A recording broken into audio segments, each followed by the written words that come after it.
So this just happened. We just found out that Charlie Kirk got shot. It's fucking awful. And is he dead?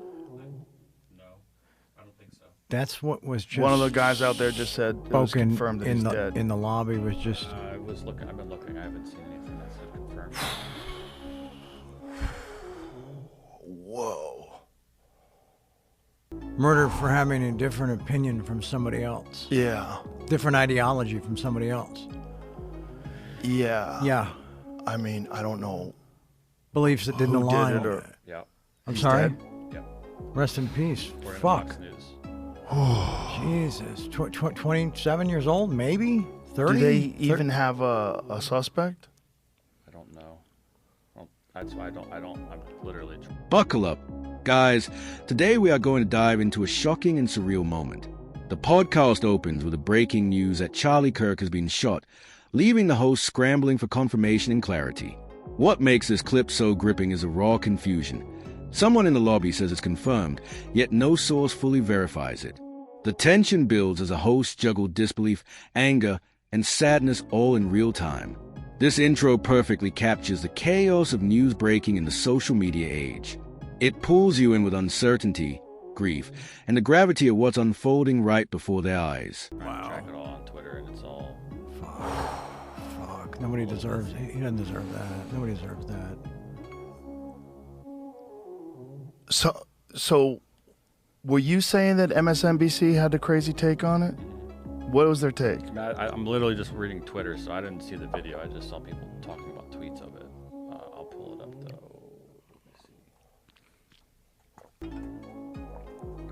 Fuck.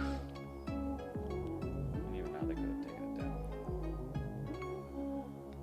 It was a tweet or a video? I'm doing the show while I'm trying to figure it out. Right, no, I understand. I think they were live on the air, and people clipped what they were talking about. As the hosts frantically scan Twitter for updates, the uncertainty only deepens.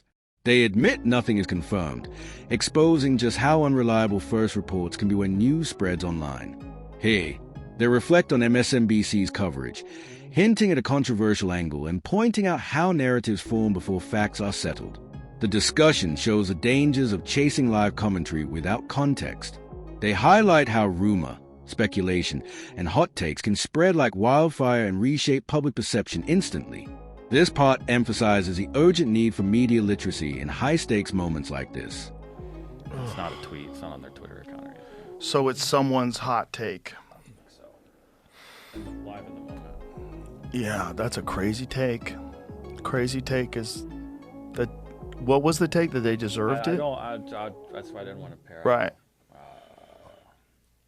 Here you go. Dave Portnoy reposted. You found it? All right, here. Put it. It's only 10 seconds. Shooting like this happens. You can put the headphones on. A short 10-second clip begins circulating, and the hosts dissect its impact. They explain how these viral snippets, ripped from live broadcasts, lose all nuance and are weaponized as evidence of larger truths. The speed of circulation turns a momentary comment into a permanent marker of controversy. What's powerful here is their focus on how context collapses online. A clip line becomes a headline, a take becomes proof, and outrage drives it forward. The commentary underlines that audiences must treat such clips as raw fragments, not conclusions, until fuller details emerge. Yeah, and again, emphasize what you just emphasized. We don't know any of the full details of this. That we don't know if this was a supporter shooting their gun off in celebration, or so we have no idea about. That's what the crazy thing was. Oh, that's it. Yeah, if it was a supporter shooting their gun off in celebration. What? Someone shot their gun off in celebration and killed him. You shoot celebration guns in the air. Oh, God. Just, What a crazy take. Like, it might not have been someone assassinating someone for the wrong opinion. Huh. Fuck. Well, why does something like that have to be spun? Their ideology. No, I know, but I'm just saying it's like... I mean, they want to try to pin it on a Trump supporter with a crazy Trump supporter with a gun. Right. Going wacky. Of course. We don't know if it was a supporter shooting off a gun in celebration. Because, you know, they do that. Right. A lot of folks are just constantly out there shooting off guns at large gatherings in celebration. Yeah, 4th of July, you can't leave your house. What the fuck? The conversation shifted toward motive, raising chilling possibilities. Was this an assassination driven by political hatred, or an accidental celebratory gunfire gone wrong? The hosts frame both as devastating but highlight how each narrative carries different weight for society and law enforcement. One possibility suggests terrorism against a public figure. The other suggests reckless negligence with deadly consequences. The suspense here is in not knowing which truth will emerge. The weight of motive, they argue, doesn't just define justice. It shapes national reaction and future tension. No, that is, that's a, wow. There's going to be a lot of people celebrating this. It's so scary. It's so dangerous, too, to celebrate or to in any way encourage this kind of behavior from human beings. He's not a violent guy who's talking to people on college campuses. Wasn't even particularly rude. Who's tried to be pretty reasonable with people. Everything I saw seemed reasonable. He's a very intelligent guy. Yeah. You know, whether you agree with him or don't. And there's a lot of stuff that I didn't agree with him on. That's Sure. fine. Sure. You're allowed to disagree with people without Right. celebrating the fact they got shot. But you can't disrespect his passion. Yeah. Well, You know? what you're supposed to do with a guy... Now, the spotlight moves to how narratives are shaped. The hosts criticize the instinct to spin tragedy into political capital before facts are known. They expose how the media often seeks simple storylines and how political groups weaponize those to inflame division. This third-person reflection stresses that rushing to frame events can be more harmful than waiting for clarity.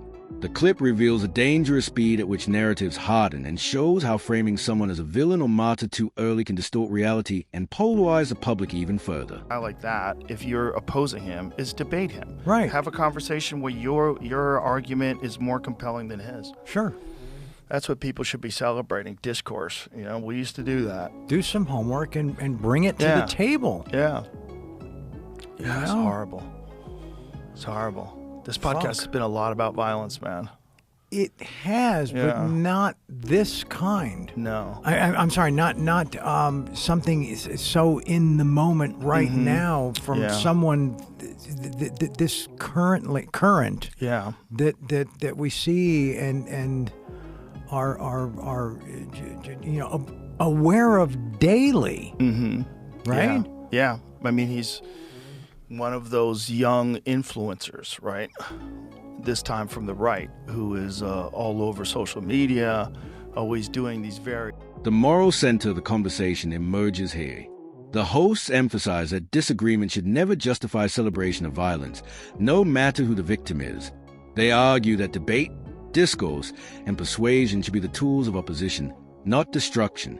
This segment is powerful because it puts humanity before ideology. Even when you disagree with someone's beliefs, celebrating their suffering reveals more about your character than theirs. The commentary condemns dehumanization and insists that civil engagement is the only way to preserve a functioning democracy. Shows and debating people, and talking to people, and giving speeches, and Sure. yeah. No one deserves this, folks. No one that has different opinions. No one deserves that. No. This is horrible. No.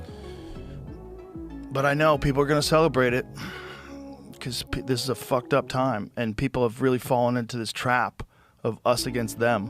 But it's also going to make people not want to be as courageous or not want to be as forthright with the things they believe. It's going to put people on guard. It could. It could also could. It could do the opposite. Yeah. I get that, but there's also going to be that sort of Self-preservation. ingrained thing now. You're correct. Yeah. The hosts reflect on past discussions of violence, contrasting this moment with more abstract debates. They admit this case feels different. It's raw, immediate, and personal. Unlike past references to historical events, this one involves a figure alive, active, and familiar to audiences today. That immediacy makes it all the more disturbing. The commentary explains how live tragedies force people to confront vulnerability in ways distant history never can. This moment resets the tone of the entire discussion, demanding seriousness and acknowledgement of the real risks involved. And and just going through the whole New York thing, I just sometimes there's a crowd and it's all love. It's all love, and all they want is your signature or a photo or this and that. But there's so much of those moments where you're spent looking down. Mm-hmm. You're looking down the entire time. Yeah. And I don't think anybody wants to shoot me. I don't think that's kind of out in the world, right? No. But it's the type of shit that just lives in the back of one's mind. Yeah. Because how could it not? How could it not? And then a thing like today, and you're like, okay, that's why it's in the back of our minds. Yeah. You know? Well, The conversation turns toward fear's chilling effect on speech. They highlight how moments like this discourage people from speaking publicly, narrowing debate and silencing dissent. In third-person view, the hosts argue that violence doesn't just hurt individuals. It hurts entire societies by pushing voices out of the conversation. This point reminds us that democracy relies on open discourse, and when fear takes root, courage becomes scarce. The chilling effect is one of violence's most lasting impacts. It leaves silence where there should be dialogue. you know, when we were talking about assassinations earlier, whether it's Kennedy or RFK or, you know, you think of him in the past.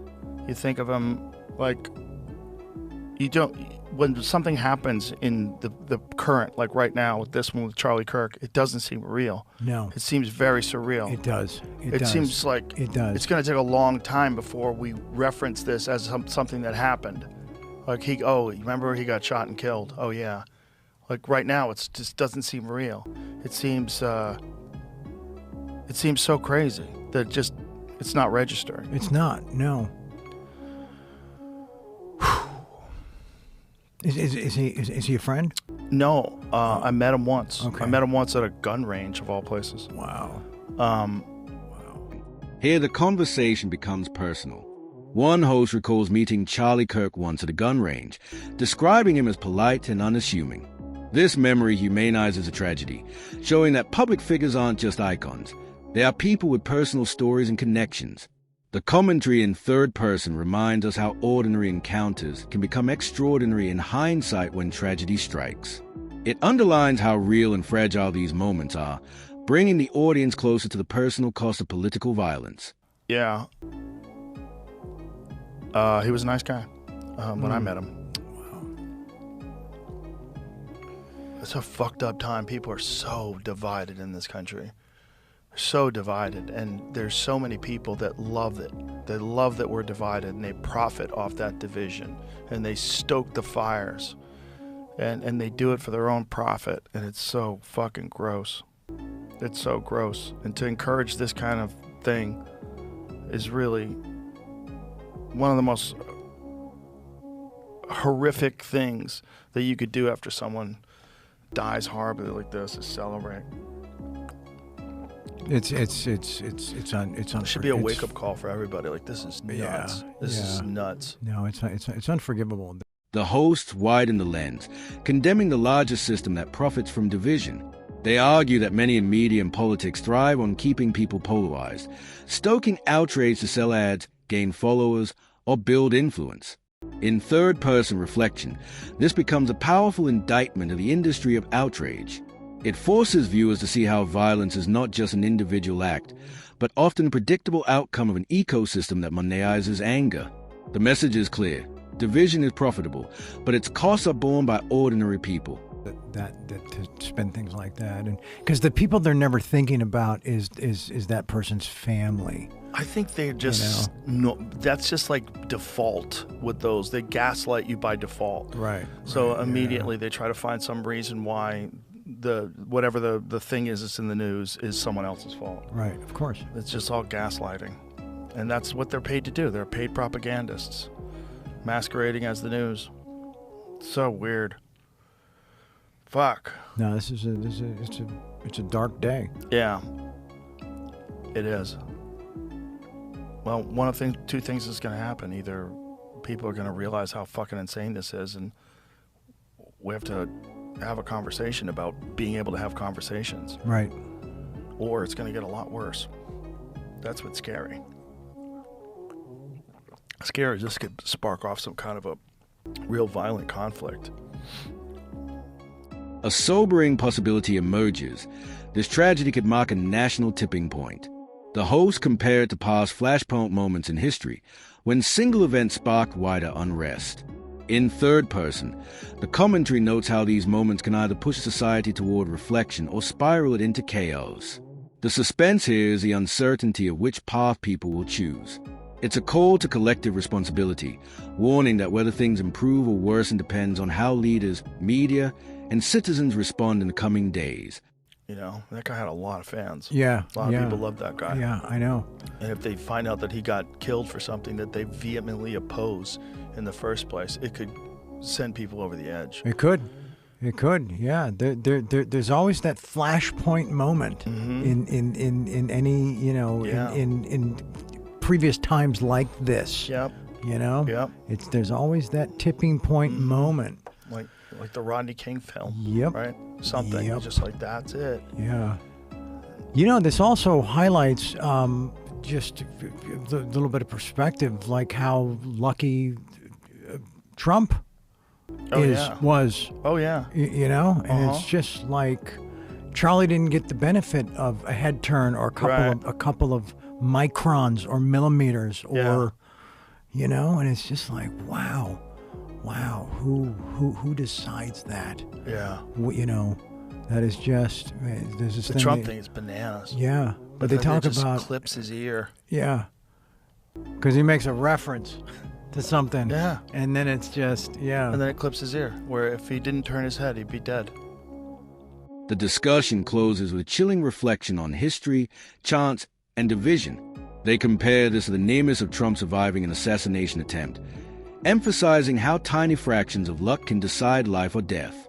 In third person, the hosts explain how surreal it feels to process such an event in the present, knowing it could alter history. The conversation ends as a plea for accountability, restraint, and unity in a divided nation. If you found this breakdown useful, like the video and subscribe to the channel, and we'll see you in the next video. And it would have been on live on CNN.